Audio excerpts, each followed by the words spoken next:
Is this thing on? Welcome back to Big Mouth, and fancy seeing you here in June. A very welcome, my friends, and especially my enemies. Come in, sit down, no touching.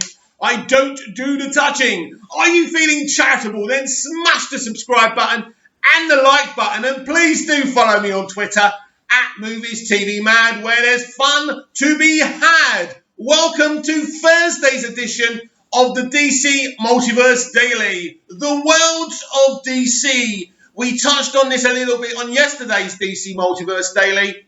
This is Walter Hamada's multiverse strategy.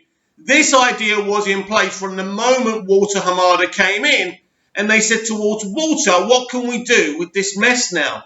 You know, Justice League was an absolute calamity, so obviously Walter binned Joss Whedon immediately. No Batgirl movie immediately. Things happened very quickly and very, very efficiently. At that time, of course, there was no plan to release the Snyder Cut. That's changed now, of course. But the whole idea was to create a DC universe that had multiple pockets of variety of tones. And so that's what the worlds of DC is about. That you can have the Snyderverse, that you can have different, you can focus on different multiverses. You can have Ava DuVernay's New Gods movie. You can have Matt Reeves' The Batman, and this was Walter Hamada's vision. So here we have an interview with Joel Kinnaman, who played Rick Flag in David Ayer's Suicide Squad, and now is in James Gunn's Suicide Squad. Some very interesting things in this interview, especially confirming, this multiverse strategy in a way. So let's give it a read. This article is by Cynthia Vinny at CBR.com. Joel Kinnaman on the secrets we keep and upcoming The Suicide Squad. Joel Kinnaman spoke to CBR about his challenging role in new movie, The Secrets We Keep and the Rewards of Returning to Rick Flag for Suicide Squad. In the last few years, Joel Kinnaman has starred in everything from Altered Carbon to Suicide Squad to Havana to All Mankind. Transitioning easily between different genres, appearing in both movies and television, Kinnaman has amassed an impressive array of noteworthy roles in a short period of time. Now in the film The Secrets We Keep, he's playing Thomas, an immigrant living in a small town of America after World War II, who's kidnapped by his neighbour, Marjanumi Rapace, a traumatized woman who believes he committed terrible crimes against her during the war. The role is intense both physically and psychologically, and once again shows a side of Kinnaman fans have never seen before. In an exclusive interview, Kinnaman spoke to CBR about the reasons he took on his challenging role in The Secrets We Keep, why he chooses to play characters that keep him uncomfortable, and how rewarding it was to return to his role as Rick Flag and for James Gunn's The Suicide Squad. Joel Kinnaman was, for me and Numi, when we've known each other since we went to the same high school in Sweden in south side of Stockholm. Wow! And we didn't really become friends until later in our careers. I mean, we knew each other from the theatre scene in Stockholm and Gothenburg. And then we became really close friends when we both transitioned into having careers in Hollywood. And our first real collaboration together was in Child 44, and just absolutely loved working with each other. And I think we both felt this sort of connection of having. It's like the origin of your artistry comes from the same place. There's something familiar in the way that we approach work, and I think how uncomfortable we're prepared to let it be. And we just really, really enjoyed working together. So we've been talking for a while, doing something together, and we were looking for scripts. So we found this script, and we loved the bones of it, but it needed some work to it, but we really liked it. And then Numi charged on with it, and you know she's a very determined person, and she found director Yuva Adler. And I loved Yuval's movie Bethlehem. I thought it was incredible. And actually, he told Numi that you're great. Joel's great. 50% of the script is great. The rest is shit, but I'll do it. Brilliant. Honesty in the entertainment industry. And then he did a pretty heavy rewrite on it, completely reshaped it. And then after his reshaping of it, I actually switched roles. I was initially going to play the husband to replace his character, and then we shifted it. And so I played Thomas instead. And I thought it was a really interesting piece. It's like an absolute chamber piece that felt like a play. And I've been longing to go back on stage, and it's these long, taut scenes between our characters. It felt like it was kind of mouth-watering, material. And after Yuval's rewrite of it, it really felt like it was something that is relevant to the conversation today. Although I feel sorry for the person who did originally write this script, because they're calling 50% of it shit. Not very nice though, is it? You know, society's going for a reckoning about sexual violence and how we deal with people that are surviving sexual assault and abuse. So it felt like something that was very relevant. And the initial version of it was much more something that dealt with like a Holocaust revenge story. And that I think we've seen a lot of, yeah. A bit too much, but we all know why, don't we? So we were just really excited to dive into it with such quality director as Yuval. I mean, he's a true intellectual. I think he's a professor in philosophy. He's a very sharp guy, and he's also very forceful and really pushed us. He really pushed us on this one, and it was tough working with him because he would not give us room to breathe, and it was very important to him that everything felt real, that my arms would be tied tight, that even if I tried, I wouldn't be able to get free. That mouth gag I had, we tied tight. So, I mean, it was literally, I was really bound for real. And it was to the point where I was bleeding from my arms and corners of my lips were cut. And because I was bound so tight, it takes a long time to tie me like that. We weren't able to always untie me because it takes so. I was just sitting on that stool tied for hours. And I was really intense. And it was really intense. It was probably the most intense shoot that I've done. I mean, it was. Bloody hell. Who's this Yuva or whatever you call him? Don't work for Yuva, he's going to torture you. And I've done my fair share of torture scenes for some reason. I've been tortured a lot in films. But this is something very different, and it's kind of crept up on me how affected I got. I was pretty surprised, actually. I came to the realization that even though intellectually you know that you're making a film and that this isn't real, there's a crew here watching us, but your body doesn't really understand that. So when you're put in that position of being very vulnerable and you're being beaten on and spit on and waterboarded and splashed, it really adds up. Hang on, Yuva, or whatever your name is, you didn't really waterboard Joe, did you? Did you? Investigation, please. Never mind Ray Fisher. This is more serious. And I found myself just being filled with rage throughout the whole shoot. I was just angry the whole time, and I usually try to be, you know, a warm contributor towards warm, generous atmosphere on set, but I had no energy for that. I got into a lot of big fights with Yuval during the shoot where we were screaming at each other. I'm not surprised, which is very, very unlike me. I was a bit embarrassed by that by the end of the shoot, but at the same time I did feel and realise that I was really, really benefiting the performance.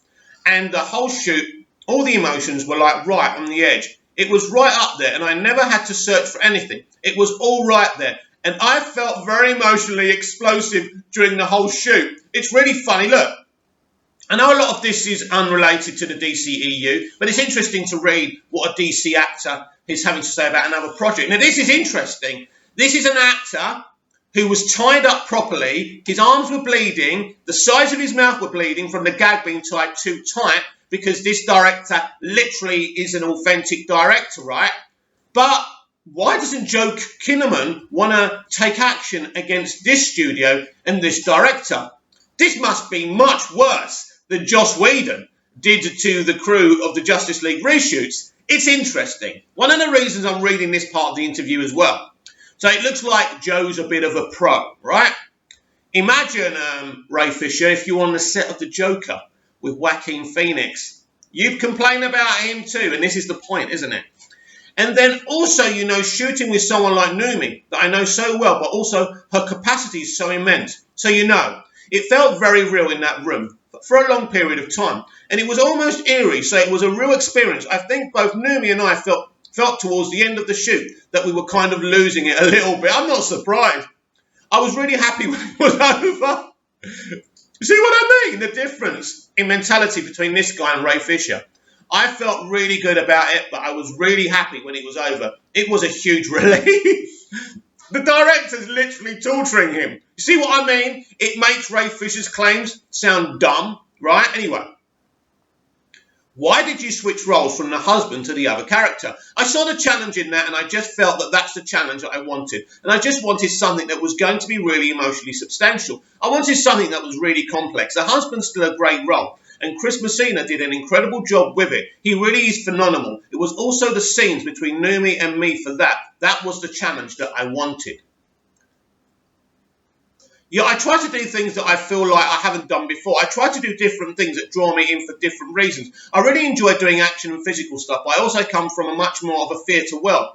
I didn't realise that. You wouldn't actually think of Joe having a theatrical background when you see his performances, but then some of the projects he has chosen, they do make him a little bit wooden. But I tell you what, in David Ayer's Suicide Squad, he was sensational.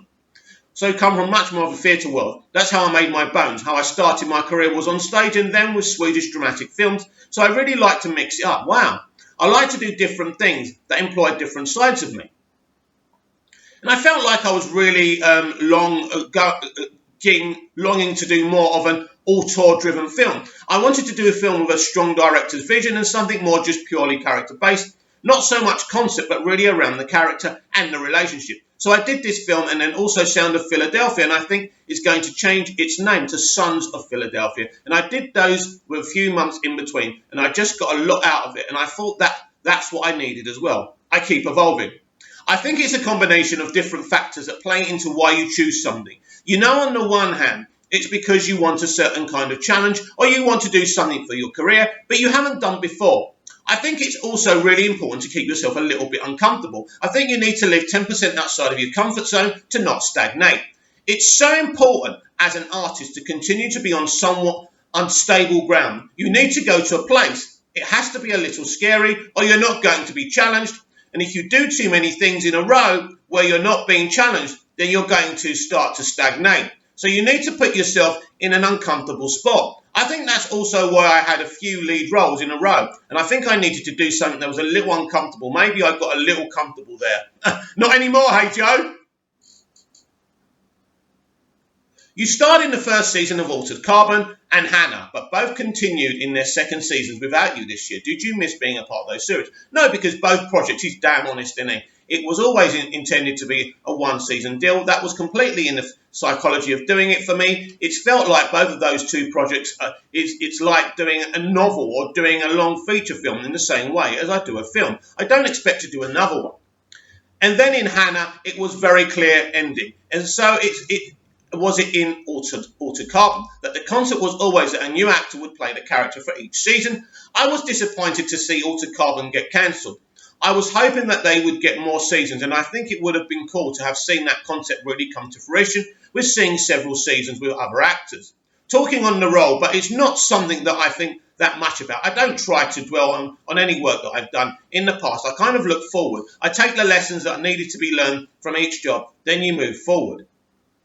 On the other hand, you're reprising your role as Rick Flag in the Suicide Squad. Was it rewarding to come back for that? This is what we all want to know, don't we? So that I was very, very happy to come back to because it was such a treat and such an incredible experience to work with James Gunn. And his vision for the Suicide Squad, it was so good.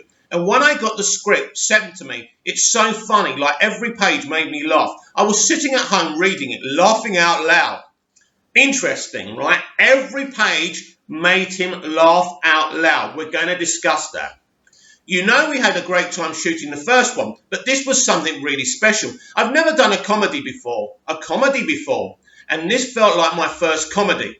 And I think in the first Suicide Squad, I'm not disappointed with my work in there, but I never played around with it. I felt like I had these parameters that confined me in a way. So it was a great feeling for me to do the second one because James just opened up the possibilities for the character, and it became much more comedic.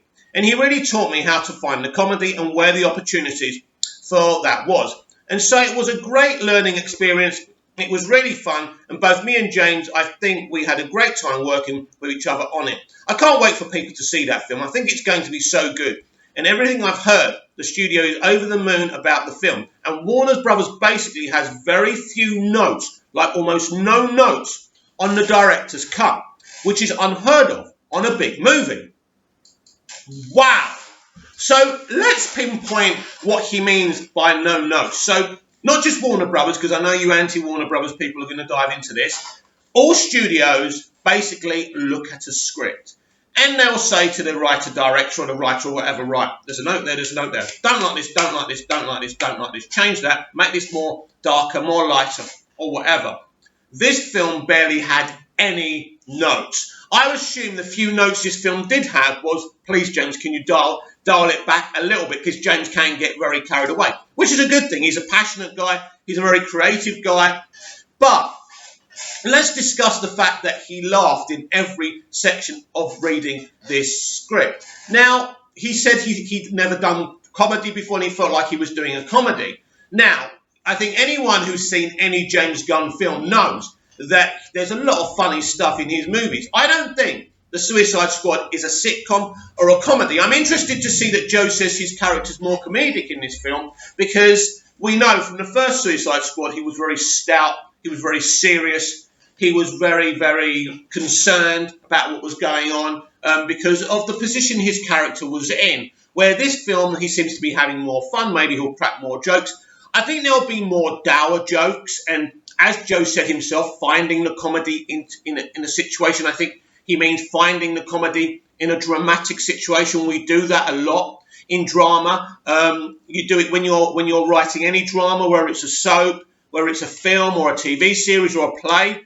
That I've written plays before, and you do try and find some comedy within the drama, but we do know that James does put a lot of comedy in his films. But look, and this brings me to the subject of the worlds of DC. And because the whole point of the worlds of DC concept, the multiverse strategy from Jim Lee and Walter Hamada, is to create a franchise with so many different universes in one franchise. Arrowverse, the Batman, the Joker, and there's going to be many more. There'll be a brand new Superman verse as well.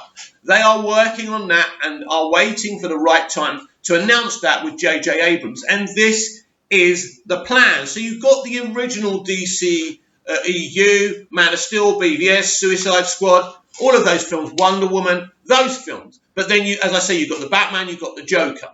So in elements of this, right, because the Suicide Squad is part of the DCEU, and the DCEU started off in a kind of very, very kind of serious way. This was a proper auteur drama, right, in superhero format. But the Suicide Squad is going to be different. But even though the Suicide Squad is set within the DCEU parameters, Shazam could be funny, but again, it could go back to being very serious, like Snyder's work. So you had those scary moments in Shazam. That is undeniable, people. And Wonder Woman, the first Wonder Woman, had gags in it, but also a very serious film, a brilliant film. It was a mixture. Still quite a darker film. Wonder Woman 84 from the test screening, I can tell you, is a lot funnier than the first one. It's a lot brighter in colour palettes and attitude, but there's a serious kind of theme running through this film, and I think that's important. And I think when you see it, and I'm actually hoping to see Wonder Woman 84 myself very, very soon. There is an opportunity for me to see that film. I've been invited for that opportunity, and I'm going to take it. I don't know when that will be. And what I will do is I will react to that with no spoilers, of course. So this is the worlds of DC now. We will have funny films, lighter films, darker films, and for me, that's very, very exciting. By the way, brilliant interview there. And I think when we were talking about the unrelated projects of Joe Kinnaman, and you lot will probably either left already or thinking this is boring, but I think it's interesting. Guy was tied up, gagged, bleeding. He was arguing with the director, arguing proper. And he said, this is not who I am. But he's not taking any action against this director. It's interesting, isn't it? And you know what? I promised you on Twitter yesterday I wouldn't talk about Ray Fisher. But unfortunately, something did occur. And unfortunately, because this is a DC show, I have to talk about it. But first, we're going to talk about The Flash. We know how vital and important the Flashpoint movie is to Walter Hamada's Worlds of DC strategy, right? So we have now heard that The Flash will start shooting in March of next year.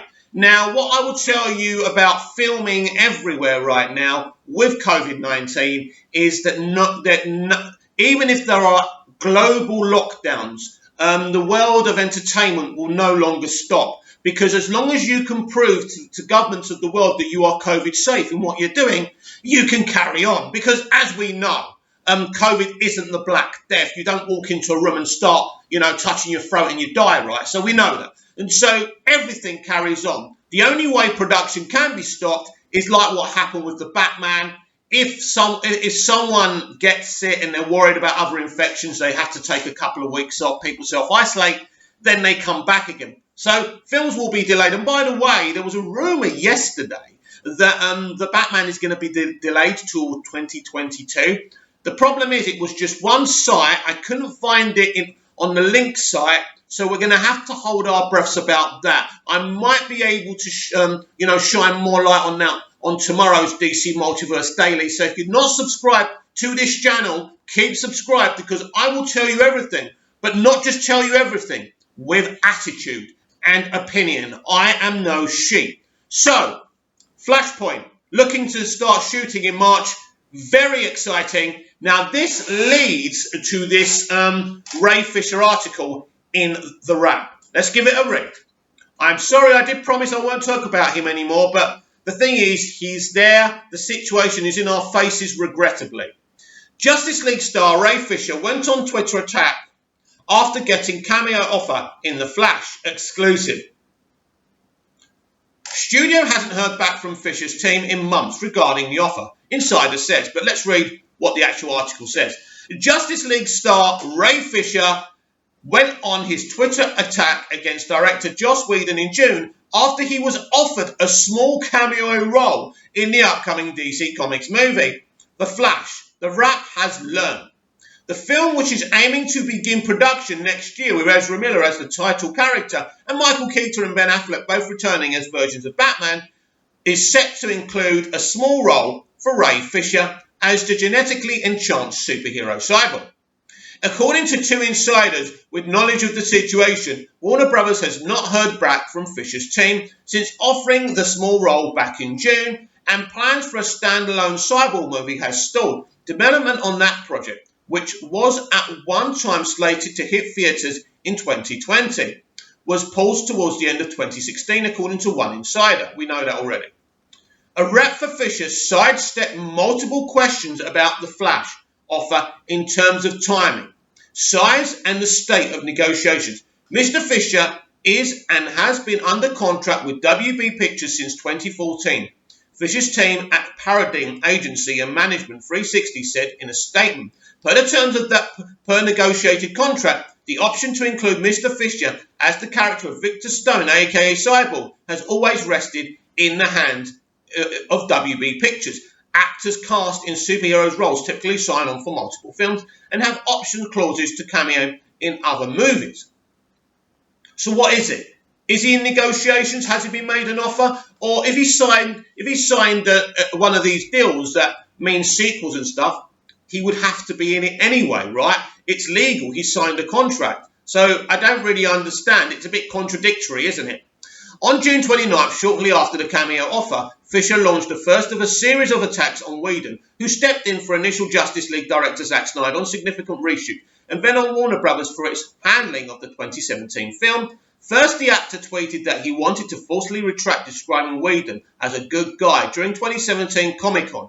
Now, we all thought that was great at first, but we didn't know what a dark tunnel this was going to take us on. And I wish it just did stop at Ray saying that. But he hasn't left it alone since, has he? Then in July, Fisher publicly accused Whedon of unspecified, gross, abusive, unprofessional behaviour on set, and further said that it was enabled by then DC Entertainment President Jeff Johns and former Warner Bros. Co-President of Production John Berg. All three denied the accusation. Johns and Berg left the studio since the film was released in 2017. Although Jeff Johns has left the studio, he's still working. He's still got a producer credit on every DC movie, and he's working very, very closely with Patty Jenkins on the Wonder Woman franchise. We know that. So basically, he hasn't left the company. That's important to know. Warner Bros. Launched an independent investigation in the mid-August, a move that Fisher initially celebrated. But on September the 4th, Fisher accused DC Film President Walter Hamada of attempting to defend Jeff Johns. The studio denied the accusation and said Fisher never accused anyone of actionable conduct. and that the actor has refused to cooperate with the investigator during a meeting in late August. Fisher then publicly questioned the independence of the investigation, which was led by an outside firm hired by studio parent company Warner Media. Basically, Warner Media own Warner Brothers Pictures. Important to understand that. The dispute has continued even after Warner Bros. Agreed to release Original Justice League director Zack Snyder's version of the film as a 4-part miniseries on HBO Max next fall. On Monday, co-star Jason Momoa publicly backed Fisher's accusations about the shitty way we were treated on Justice League reshoots. Fisher was a relative unknown in 2014 when he was cast in 2016 as Victor Stone, a human whose body is mostly replaced by cybernetics to become a superhero cyborg. At the time, DC Films announced plans for an ambitious slate of films that included a standalone cyborg film, then expected to hit theatres in 2020. But those plans got upended, and some projects, including Ezra Miller's The Flash, originally slated for 2018 release, got pushed back. Meanwhile, The Flash is now aiming to start production in March 2021, subject to COVID-19 shooting protocols. So exactly what I told you earlier. Well, what does this article do? Nothing really, because it's a very balanced article. It tells you what an insider has told them. That insider could be bullshit. They could be in cahoots with Warner Brothers Pictures. Of course they could. Ray said that this would happen. But I'm one of these middle ground people who doesn't get sucked in by either side. And what I will say is that Warner Brothers Pictures are certainly trying to paint a picture of a diva. There's no question about that. Now, Ray Fisher is trying to paint a picture of himself, a Martin Luther King kind of picture. You know, I'm a good guy. I'm a wholesome guy. I love my mum. I love my parents. I love my family. You know, he's putting that. So he's saying he's fighting a good fight, not just for himself, but everyone that was abused, the cast and crew on that set, right? Now, I know what happened on that set. I've told you before. In terms of what did happen on that set, there was a very pressured situation. I can tell you that. Everyone was under pressure, and I could see all sides of it. And I think the person I blame for all of this is Kevin Sugihara, not Jeff Johns. Even though Jeff Johns wasn't happy with Zack's vision, obviously, he didn't want him on these projects. The point is, this came from Kevin Sugihara. Jeff Johns did want to get rid of Zack. Jeff Johns wanted to reboot the entire, franchise and start again with Joss Whedon, right? Now, I don't think Joss Whedon was Jeff Johns' idea. Again, I think that was Sugihara's idea. Sugihara wanted to recreate the MCU within the DCEU. I think if it was up to Jeff Johns, that he would be kind of in the Kevin Feige position, setting out the concepts and the plot points and the direction of the franchise and getting different directors, but, getting head directors like the MCU had with the Russos. So I think it would have been very different, and I don't think Whedon would have been the one that Jeff would have brought in. This goes back to Kevin Sugihara. But if I can just explain to you what was going on, because in a lot of ways, everyone on that set was innocent victims, including Joss Whedon. Joss Whedon didn't really know what he let himself in for until he signed up. And this is what happens in the entertainment industry. Once you're signed, you're signed. They'll destroy you if you break that agreement, right? And so he was under pressure to reshoot a new movie within a few months. Within a few months. It was ridiculous. There was no way this guy could do it. That's why the CGI was dumb. That's why the background at the Kent Farm was terrible. I could see it in the cinema when I watched it for the first time. I was heartbroken. It was a rushed film, and Joss Whedon couldn't do nothing about it. Then you've got a group of actors who love Zack. Just like the actors on Superman 2 loved Dick Donner, and then they had to work with Richard Lester. Richard Lester was a good guy, as they all said, but Dick Donner was something special, as Zack Snyder is, right? So these actors are pissed off that Zack's been driven off the project. This director is under immense pressure.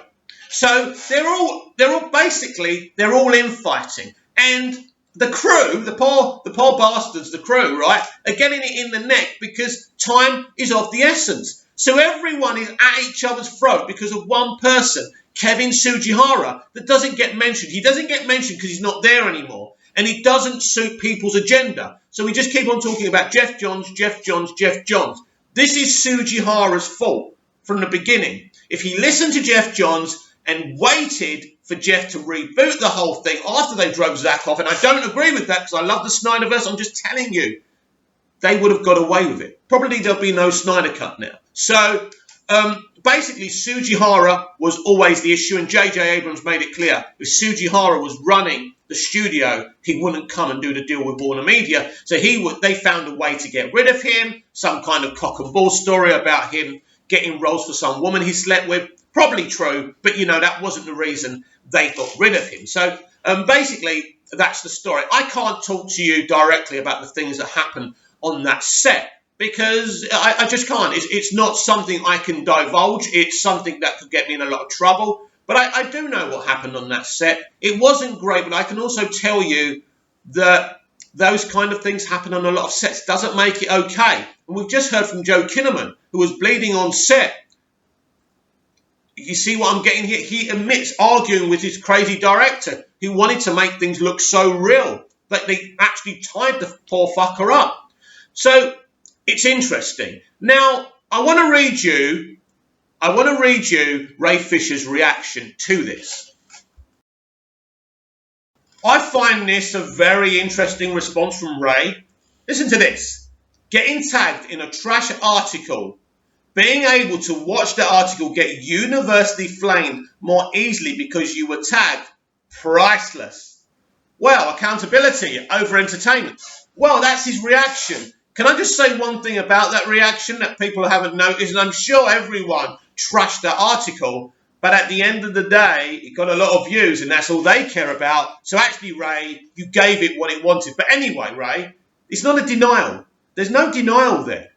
Is there a denial that you were so angry about getting little screen time in the Flashpoint movie that you went on Twitter because of it? You're not denying that. Now, that's very, very interesting. And as I said before, it's very difficult for me to stay on that side or the other because I'm seeing that both sides here are kind of shitty to use. I can't think of another analogy to use for it. They're both being shitty. So now we go to Friday where there's a special event for Ray Fisher. People will be tagging him. They'll be putting, GIFs. They'll be doing GIFs of him. Now, I encourage you all to do this. I may do a few because I love Ray Fisher as Cyborg. I think he's a great Cyborg and I want to see more of him. But he hasn't agreed to do the Flash movie. What does that say? That I won't agree to anything until you give me what I want? That's not very good. But anyway, I encourage you to do this. Why? I want the studio to see that people support Ray so we can get this situation, this investigation out of the way. Now, Ray Fisher says this is going to take a long time. No, Ray, you may be enjoying this, but I'm not, because it's ruining the reputation of my DC IP. Mine, and all the fans who love all this stuff and love these characters, Ray. We're not here for your long-term fight. I want Warner Media to see this. I want Warner Brothers Pictures to see the support for Ray. I hope he gets 1 million. I hope that Ben Affleck and Gal Gadot hashtag I stand with Ray Fisher so we can get this done and out the way and we can carry on. Because Ray, if we don't, they will replace you with the Doom Patrol Cyborg, as you claim Jeff Johns threatened you with in the first place, right? So we need this done. We need this out the way. I'm so sorry that I have to talk about this crap all over again. Anyway, I want all your opinions about everything we've spoken about on today's DC Multiverse Daily. Comment down below. Like, share and subscribe, and I'll be back tomorrow with even more DC Multiverse Daily. See you again soon.